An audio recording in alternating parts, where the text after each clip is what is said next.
Olá, hoje nós vamos começar o estudo do livro de Marcos pelos capítulos 1 a 4. Sobre o livro de Marcos. Entre os 4 evangelhos, Marcos é o relato mais conciso sobre o princípio do evangelho de Jesus Cristo. Embora o autor não seja identificado pelo nome no livro em si, o testemunho unânime da igreja ao longo de sua história tem sido de que João Marcos foi o responsável pela sua escrita. Este homem cresceu em Jerusalém. A casa de sua mãe servira como um ponto de encontro para os crentes primitivos, como pode ser visto em Atos 12, versículo 12. E ele estava entre os cristãos da primeira geração. Ele teve a oportunidade única de ministrar com 3 apóstolos do Novo Testamento, ou seja, Paulo, Barnabé e Pedro. Segundo historiadores, Marcos obteve a maioria das informações para a escrita do seu evangelho a partir de sua associação com Pedro. Ele escreveu o livro em Roma e se concentrou particularmente nos cristãos romanos. Embora a data específica para a escrita do Evangelho de Marcos seja incerta, a maioria dos estudiosos a datam no final dos anos 50 ou 60 depois de Cristo. Este pode ter sido o primeiro dos 4 evangelhos a ser escrito. O propósito do livro de Marcos se origina pelo fato de que nos anos 60 do primeiro século depois de Cristo, os cristãos em Roma eram tratados cruelmente pelo público em geral, e muitos foram torturados e mortos pelo imperador romano Nero. Segundo a tradição, os primeiros líderes da igreja, Pedro e Paulo, estavam entre os mártires cristãos, isto é, aqueles que foram mortos por sua fé em Cristo. Eles foram mortos em Roma durante esta década. Como um dos líderes da igreja em Roma, João Marcos foi inspirado pelo Espírito Santo para escrever sobre a vida de Jesus em antecipação, ou como uma resposta a esse tempo de perseguição. Ao relatar o exemplo do poder e do sofrimento de Jesus, Marcos teve como objetivo fortalecer e encorajar a fé dos seguidores de Jesus em Roma. Ser lembrado da vida, da morte e da ressurreição de seu Senhor, sem dúvida, inspirou a coragem daqueles que estavam sofrendo por sua fé. Em Cesareia de Filipe, no entanto, Jesus diz a seus discípulos abertamente que importava que o Filho do Homem padecesse muito e que fosse rejeitado pelos anciãos e pelos príncipes dos sacerdotes e pelos escribas, e que fosse morto, mas que depois de 3 dias ressuscitaria. Há muitas referências por todo o livro de Marcos sobre o sofrimento que seguir a Cristo causa. No reino de Deus, no entanto, o sofrimento por Cristo leva, em última análise, à liberdade e à vitória, como foi demonstrado na ressurreição de Jesus dentre os mortos. O evangelho de Marcos é um evangelho de ação, que coloca mais ênfase no que Jesus fez do que no que ele disse. Marcos registrou 18 milagres, mas apenas 4 parábolas. É um evangelho escrito distintamente para os romanos, explicando os costumes judeus, omitindo todas as genealogias judaicas e histórias de nascimento, traduzindo palavras em aramaico e usando termos latinos. É um evangelho que começa abruptamente e se move rapidamente de um episódio a outro. E é um evangelho de descrições e imagens vívidas, transmitindo os eventos da vida de Jesus com um estilo direto e conciso. Agora nós vamos começar o capítulo 1, versículos 1 a 8 do capítulo 1. Isaías escreveu a respeito da vinda do Messias, Jesus Cristo, e do homem que anunciaria sua chegada, João Batista. Para Marcos, o registro histórico da mensagem do Evangelho começou com João Batista. Marcos cita uma combinação dos textos em Malaquias 3, versículo 1 e Isaías 40, versículo 3, para falar do chamado de João Batista como aquele que prepararia o caminho para a chegada de Jesus. As vestes de João eram semelhantes às de Elias e outros profetas. A descrição de Marcos sugere que João era o Elias cujo retorno era esperado e que chamaria a nação ao arrependimento antes do dia do Senhor. Depois de 4 séculos, sem uma voz profética em Israel, o ministério de João despertou um interesse muito grande. O ritual de batismo de João não produzia perdão de pecados, era apenas a confissão exterior e a ilustração do verdadeiro arrependimento que resulta em perdão. Versículos 9 a 11. Jesus se identificou com os pecados do seu povo, muito embora ele mesmo estivesse isento de pecado. 3 coisas ocorreram logo que Jesus saiu da água. Os céus foram abertos, o Espírito desceu sobre ele e a voz de Deus veio dos céus. A voz celestial confirmou a filiação eterna e repleta de amor de Jesus. Todas as 3 pessoas da Trindade estão representadas no batismo de Jesus. Versículos 12 e 13. O mesmo Espírito que desceu sobre Jesus em seu batismo o impeliu agora para o deserto. A batalha de Jesus contra os poderes das trevas começou no deserto. A expressão sendo tentado Parece indicar que as tentações podem ter ocorrido durante todo o período de 40 dias e que não se limitaram às 3 tentações mencionadas por Mateus e Lucas. Cercado pelo mal e em perigo por causa de feras, ou seja, animais selvagens, Jesus, entretanto, não estava abandonado, pois tinha a presença do Espírito Santo. Versículos 14 e 15. Parece ter se passado um ano entre a tentação de Jesus no deserto e a prisão de João Batista. Ele foi encarcerado por ter repreendido Herodes Antipas por seu casamento incestuoso com sua sobrinha Herodias. Juntamente com Mateus e Lucas, Marcos passa diretamente da tentação para o início do ministério galileu, pulando o ministério na Judéia. Versículos 16 a 20. Marcos incluiu 2 relatos de Jesus chamando pescadores, 2 pares de irmãos, para se tornarem seus discípulos. Esses 4 formaram o núcleo do grupo. Marcos enfatizou a autoridade de Jesus para chamar pessoas a deixar tudo e segui-lo. De acordo com Lucas 5, versículos 7 a 10, os 2 pares de irmãos eram sócios no ramo da pesca. O fato de empregados estarem presentes sugere que a atividade pesqueira de Zebedeu e seus filhos era próspera. Então, aparentemente, Tiago e João deixaram uma vida confortável para seguir Jesus. Versículos 21 a 28. Cafarnaum, na costa noroeste do Mar da Galileia, tornou-se o lar e a base de operações de Jesus. O propósito fundamental do ministério terreno de Jesus era ensinar, mais do que realizar milagres ou expulsar demônios. Estas eram ações que acompanhavam seu ensino e confirmavam a presença de Deus com ele. Os escribas mencionados provavelmente eram parte de um grupo local de homens piedosos e letrados que ensinavam nas sinagogas, distinto dos escribas do alto escalão de Jerusalém. Um homem possuído por um espírito imundo aparece e o espírito imundo tenta resistir ao poder de Jesus e seu ensino sobre o reino de Deus, mas com razão temeu que Jesus tinha ido para destruí-lo. A expulsão do demônio reforçou a autoridade de Jesus para ensinar. Versículos 29 a 31. Jesus e os discípulos provavelmente foram à casa de Simão e André para participar de uma refeição, visto que a refeição principal no sábado era tradicionalmente servida imediatamente após o culto na sinagoga. Aparentemente, a casa de Simão e de André era grande o suficiente para acomodar Jesus e seus seguidores. O fato de que a sogra de Pedro morava com ele e sua esposa pode indicar que o marido dela havia morrido. Jesus não precisou pronunciar nenhuma palavra para curar a sogra de Pedro, apenas segurou a sua mão e ela se levantou. Versículos 32 a 34. A partir do versículo 21, sabemos que era um dia de sábado. Aqui no versículo 32, vemos que o sol havia se posto, declarando assim que a guarda do sábado tinha se encerrado. Então, foi quando as pessoas foram levando os enfermos para Jesus curar.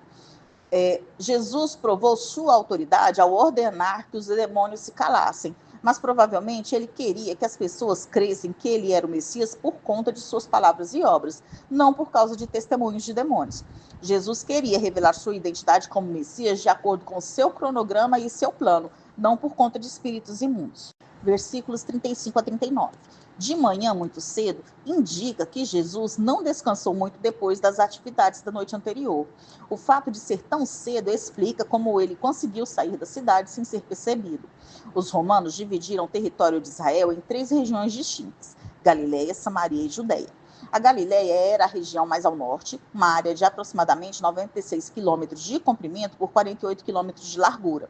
Jesus cumpriu a maior parte de seu ministério terreno nesta área, que se revelou como o lugar ideal para a pregação, porque mais de 250 cidades com muitas sinagogas estavam concentradas nessa região. Versículos 40 a 45. Tocar alguém com doença de pele era uma violação da lei do Antigo Testamento e deixava a pessoa impura. Mesmo assim, Jesus estendeu a mão e tocou o enfermo, curando o homem imediatamente. Jesus lhe disse que seguisse as exigências da lei sobre a lepra, para servir de testemunho ao sacerdote de sua cura. O resultado da desobediência do leproso foi que Jesus não pôde mais entrar numa cidade sem que fosse cercado por aqueles que buscavam sua cura para suas doenças. O ministério de ensino de Jesus nessa área precisou ser interrompido e Jesus permaneceu nas regiões relativamente desabitadas para esperar que a euforia sobre a cura do leproso diminuísse. Agora nós vamos estudar o capítulo 2, versículos 1 a 12 do capítulo 2. Dizer que Jesus estava em casa provavelmente significa a casa de Pedro, que era uma casa grande. Provavelmente caberia umas 50 pessoas dentro da casa. O restante precisaria ouvir do lado de fora. A preocupação principal de Jesus era, e ainda é, proclamar a palavra, incluindo seu ensino sobre o iminente governo de Deus e a necessidade de arrependimento e confiança nele. A maioria das casas em Israel tinha telhados planos, usados para relaxamento nas horas mais frescas do dia ou para dormir nas noites quentes. Normalmente havia uma escada externa que levava ao telhado. Era comum que o telhado fosse feito de placas de barro queimado ou seco, que eram colocadas sobre vigas de suporte que iam de parede a parede. Os amigos do paralítico o levaram ao topo dessa casa e retiraram a cobertura mais externa de palha, removendo várias placas até que fosse aberto espaço para baixá-lo até a presença de Jesus. O esforço persistente e até agressivo dos amigos do paralítico foi prova visível da fé que eles tinham de que Cristo podia curar. Nos dias de Jesus, muitos judeus criam que todas as doenças e aflições eram um resultado direto do pecado da pessoa. Jesus mandou embora os pecados do paralítico e o libertou de culpa.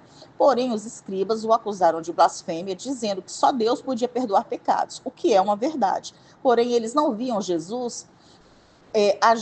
eles não viam que Jesus agia sob a autoridade do poder de Deus. Assim, Jesus mandou que o paralítico caminhasse, provando sua cura e a libertação de seus pecados. Versículos 13 a 17. Levi era outro nome para Mateus, discípulo de Jesus. A coletoria ou alfândega era um posto para recebimento dos impostos. Esse trabalho era feito pelos publicanos, que eram considerados como traidores por trabalharem para o Império Romano. Levi convidou Jesus e seus discípulos para um banquete que incluía publicanos e pecadores. E esses pecadores se referem àqueles que deliberadamente violam as leis de Deus. Ao comer com tais indivíduos, Jesus, de certa forma, se identificou com eles. Longe de compactuar com os pecados deles, Jesus comeu com eles porque veio salvar pecadores. Versículos 18 a 22. O casamento judeu era uma ocasião particularmente alegre e a celebração geralmente durava uma semana. Era inconcebível jejuar durante tais festividades, porque o jejum estava associado com a tristeza. Jesus refere-se a si mesmo como o noivo, que no Antigo Testamento era o Senhor Deus. Enquanto Jesus estivesse presente com seus discípulos, eles deveriam se alegrar. Quando, porém, viesse o dia em que o noivo lhes seria tirado, eles iriam jejuar. Eles voltariam, então, à prática do jejum para buscar a presença de Deus, mas não precisariam fazer isso enquanto Jesus, o Filho de Deus, estivesse com eles. Ser tirado é uma predição indireta da morte de Jesus. Jesus faz duas analogias. Assim como o pano novo não pode coexistir com uma roupa velha, o reino de Deus não pode ser considerado apenas como um remendo sobre as regulamentações da lei mosaica e das tradições extra-bíblicas. Outra é, vinho novo em oposição a odres velhos ilustra a mesma verdade. Jesus traz um novo tempo com novas formas. Versículos 23 a 28. O texto de Deuteronômio 23, versículo 25, indica que, em caso de fome, era permitido comer espigas de qualquer campo pelo qual se passasse. Trabalhar, contudo, não era permitido aos sábados. A interpretação farisaica procurava precaver-se contra o trabalho no sábado, proibindo até mesmo o mínimo trabalho envolvido em satisfazer a fome de uma pessoa. Jesus inicialmente enfatizou que a interpretação restritiva dos fariseus quanto à lei não levava em conta a situação de necessidade de Davi e seus homens. Davi comeu os pães da proposição. Segue-se, então, que, pelo menos em caso de necessidade, eram permitidas tais ações no sábado, que de outra forma não seriam permitidas. Jesus, em seguida, enfatizou que o homem não deveria estar limitado pelo sábado, mas sim que o sábado foi dado como um presente para o homem, para descanso físico e espiritual. Jesus novamente enfatizou sua autoridade como filho do homem. Se o sábado era para benefício da humanidade, se o filho do homem é senhor sobre toda a humanidade, então o filho do homem certamente era senhor também do sábado. Agora nós vamos começar o capítulo 3, versículos 1 a 6 do capítulo 3. Os escribas acreditavam que a cura era uma forma de trabalho e, consequentemente, não era permitida no sábado. Se Jesus realizasse uma cura no sábado, eles poderiam fazer uma acusação formal contra ele, pois teriam provas. Jesus chamou um homem com a mão ressequida, e não se sabe se era um defeito de nascimento, de doença ou um acidente, mas uma mão ressequida é uma mão paralisada, sem uso. Jesus não se deixou intimidar por seus oponentes. Ele fez da cura no sábado um incidente intencionalmente público. Quando Jesus perguntou se era lícito nos sábados fazer o bem ou fazer o mal, os escribas ficaram em silêncio, mostrando a dureza de seus corações, pois deveriam ter respondido que fazer o bem não violaria a lei do Antigo Testamento. Porém, não responderam, pois violaria a tradição extra-bíblica e principalmente a tradição farisaica dos oponentes. Os herodianos opunham-se aos fariseus em praticamente todos os aspectos, mas estavam dispostos a juntar forças com eles, porque ambos queriam desesperadamente destruir Jesus. Versículos 7 a 12. Apesar de séria oposição, Jesus já era conhecido na Galiléia, na Judéia e na Idumeia, na região do outro lado do Jordão e em Tiro e Sidom. Todas essas regiões haviam pertencido a Israel durante o período dos juízes, e os descendentes das 12 tribos já haviam se reinstalado nessas regiões após o exílio babilônico. A popularidade de Jesus cresceu especialmente em virtude de suas curas e expulsões de demônios. Seu principal objetivo, contudo, era ensinar sobre o reino de Deus e chamar pessoas a este reino. Jesus não permitiu que os espíritos imundos falassem sobre ele, pois mesmo quando faziam afirmações verdadeiras, reconhecendo com relutância a grande autoridade de Jesus, sua intenção ainda era maligna. Eles divulgariam a verdadeira identidade de Jesus, o que causaria muito mal-entendido antes que Jesus desejasse tornar-se conhecido. Versículos 13 a 19. A palavra apóstolo significa mensageiro ou enviado. Os apóstolos foram enviados como agentes representantes de Jesus. O Novo Testamento contém outras 3 listas semelhantes a essa, e elas apresentam variações nos nomes e na ordem, mas Pedro é o primeiro em todas as listas. Somente Marcos diz que Jesus apelidou Tiago e João de filhos do trovão, talvez por causa de seu temperamento. Pedro, Tiago e João compunham o círculo mais restrito de Jesus. Versículos 20 a 30. Casa provavelmente se refere a Cafarnaum. Os parentes de Jesus foram a Cafarnaum para impedir que ele exercesse suas muitas atividades, bem como com a intenção de cuidar dele e tê-lo sob controle. Eles tentaram o que as autoridades judaicas procuravam fazer. Mateus e Lucas não mencionam que os parentes de Jesus consideravam que ele estava fora de si. Os escribas tinham saído de Jerusalém e foram a Cafarnaum para acusar Jesus. Ele havia chegado ao conhecimento dos líderes religiosos em Jerusalém. Eles reconheceram implicitamente seus inegáveis poderes, mas o rotularam de satânico. Jesus usou 2 parábolas para mostrar que as acusações dos escribas eram falsas. Nenhum reino ou casa é fortalecido por divisões internas. Os ataques ao reino de Satanás não aconteciam de dentro, mas do reino de Deus. Na referência de Jesus ao ataque externo à casa do valente e sua imobilização, o valente é Satanás. A acusação dos oponentes contra Jesus é o pecado eterno e imperdoável da blasfêmia contra o Espírito Santo. Blasfemar contra o Espírito Santo é atribuir as obras de Jesus a Satanás, dizendo que o poder de Jesus vem do maligno. Versículos 31 a 35. Como falamos antes, a família de Jesus havia ido a Cafarnaum para impedir suas atividades e enviaram a ele a mensagem, levaram a Jesus uma mensagem de que sua mãe e seus irmãos estavam fora da casa querendo falar com ele. Maria era mãe de Jesus e seus irmãos eram os outros filhos que ela e José tiveram depois de Jesus nascer. A família de Jesus não compreendia totalmente seu ministério. Jesus responde à mensagem enfatizando que a primazia era da comunidade messiânica da fé, por ter um relacionamento espiritual que transcende a família física. Agora nós vamos estudar o capítulo 4, versículos 1 a 9 do capítulo 4. Para Marcos, a parábola do semeador era a chave para o entendimento das outras parábolas de Jesus. O semeador representa Jesus, a semente que caiu junto ao caminho, que não teve tempo de germinar, ou seja, de professar fé, porque vieram as aves do céu, ou seja, Satanás, e a comeram. A semente que caiu sobre o solo rochoso nasceu, significando que houve evidência inicial de fé, mas ela rapidamente secou-se quando saiu o sol, ou seja, as pressões e perseguição. A semente que caiu entre espinhos, ou seja, preocupações, foi sufocada e não deu fruto. A semente que caiu em boa terra cresceu e deu fruto. Jesus apontou para a natureza produtiva da boa terra em comparação com o rendimento improdutivo ou transitório dos outros solos. Ele reforçou isso ao especificar uma produção abundante de 30, 60 e 100 vezes o que foi semeado. Versículos 10 a 12. Jesus estava a sós com os seus discípulos, em particular com os 12, dando-lhes instruções especiais. Ele é perguntado pelo motivo pelo qual ensinava por parábolas. E ele responde que aos discípulos é dado conhecer o mistério do reino de Deus, isto é dado conhecer da natureza do governo de Deus sobre indivíduos e sobre a comunidade de Deus. Aqueles que ainda não participam da comunidade messiânica estão de fora.